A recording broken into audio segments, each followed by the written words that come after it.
दोस्तों, क्या सोना अपने इतिहास के सबसे खतरनाक जोन में पहुंच चुका है? क्या 1.5 लाख का स्तर एक नया रिकॉर्ड है या आने वाले क्रैश का सिग्नल? क्या जो लोग आज गोल्ड खरीद रहे हैं वो कल सबसे बड़ा नुकसान झेलेंगे? और सबसे बड़ा सवाल, क्या इतिहास खुद को दोहराने वाला है? जहां हर बुल रन के बाद एक भयानक गिरावट आती है। अब जरा इस पूरे खेल को समझिए।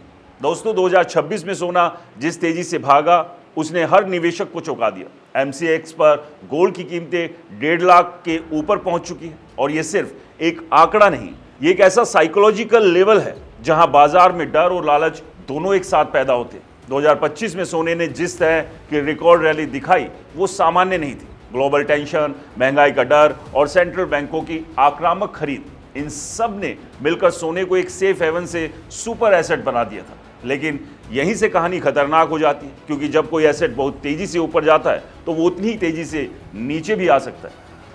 आज हर जगह यही सुनने को मिल रहा है, सोना कभी गिरता नहीं, गोल्ड हमेशा सुरक्षित है, अभी नहीं खरीदा तो मौका निकल जाएगा। लेकिन इतिहास कुछ और कहता है। 2008 के बाद 2011 में भी सोना अपने पीक पर पहुंचा था। तब भी यही माहौल था, हर कोई खरीद रहा था, हर कोई कह रहा था कि ये और ऊपर जाएगा। लेकिन फिर क्या हुआ? अगले कुछ सालों में सोना लगभग 30 से 40% तक गिर गया। यही पैटर्न हर बड़े बुल रन में दिखता है। पहले तेजी, फिर हाइप, फिर रिटेल इन्वेस्टर्स की एंट्री और फिर एक बड़ा क्रैश। 2026 में भी कुछ वैसा ही सीन बनता दिख रहा है। लगातार वॉलेटिलिटी इसका सबसे बड़ा संकेत है। एक दिन में सोना 2000 से 3000 ऊपर जाता है, अगले दिन ही उतना ही गिर जाता है। ये स्टेबल ग्रोथ नहीं है, ये स्पेकुलेटिव मूवमेंट है।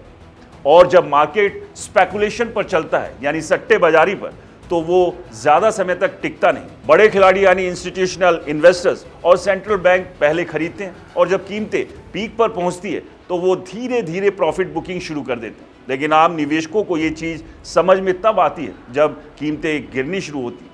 अब सवाल यह है कि आखिर तेजी आई क्यों? पहला कारण ग्लोबल अनसर्टेनिटी, दुनिया भर में जंग जैसे हालात, जियोपॉलिटिकल टेंशन और इकोनॉमिक स्लोडाउन।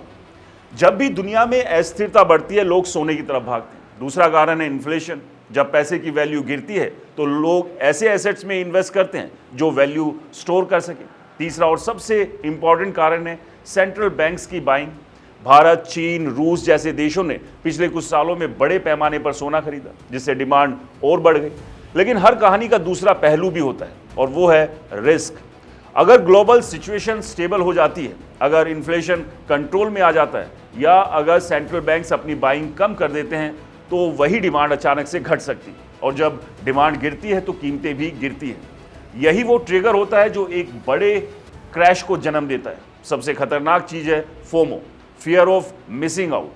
आज बहुत लोग सिर्फ इसलिए सोना खरीद रहे हैं क्योंकि उन्हें डर है कि अगर अभी नहीं खरीदा तो मौका निकल जाएगा। लेकिन यही माइंडसेट मार्केट बबल को जन्म देता है। जब लोग बिना सोचे समझे सिर्फ भीड़ को देखकर इन्वेस्ट करते हैं तो वो अक्सर गलत समय पर एंट्री करते हैं। और जब मार्केट गिरता है तो सबसे ज़्यादा नुकसान इन्हीं लोगों को होता है। अब एक और एंगल समझिए, क्या 1.5 लाख का लेवल स्टेबल है?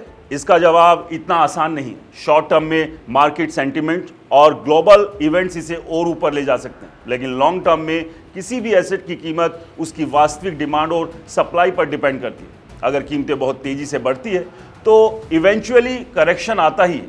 ये मार्केट का नियम है, जो ऊपर जाता है वो नीचे भी आता है। तो क्या इसका मतलब ये है कि सोना बबल में है? ज़रूरी नहीं है, लेकिन वार्निंग साइन ज़रूर दिख रहे हैं। High volatility, record high, retail participation का बढ़ना, ये तीनों इंडिकेटर्स अक्सर बबल के आसपास देखे जाते हैं। और अगर हिस्ट्री को देखें तो हर बार जब ये तीनों एक साथ आए उसके बाद मार्केट में करेक्शन ज़रूर आया है।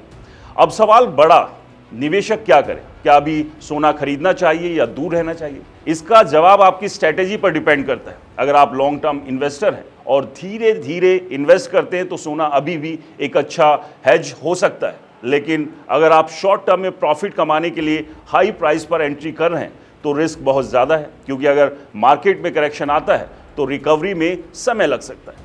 इस समय सबसे समझदारी की बात है पैनिक बाइंग से बचना। सिर्फ इसलिए इन्वेस्ट मत करें क्योंकि बाकी सब कर रहे हैं। मार्केट में पेशेंस सबसे बड़ा वेपन होता है। कभी कभी सबसे अच्छा डिसीजन ये होता है कि आप कुछ समय के लिए कुछ ना करें और सही मौके का इंतजार करें। और आखिर में वो लाइन जो हर निवेशक को याद रखनी चाहिए।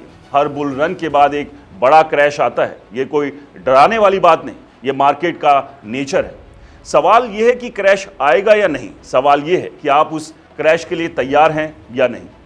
दोस्तों, इस पूरे मुद्दे पर आपकी क्या राय है, हमें कमेंट्स कर जरूर बताएं। वीडियो पसंद आए तो इसे लाइक करें, शेयर करें और हमारे चैनल को सब्सक्राइब और फॉलो करना बिल्कुल ना भूलें। और हाँ दोस्तों, ये वीडियो एजुकेशन और नॉलेज पर्पज के लिए है। यहाँ पर इन्वेस्टमेंट की कोई सलाह नहीं है, इसलिए जहाँ भी इन्वेस्टमेंट करें सोच समझ के करें। नमस्कार।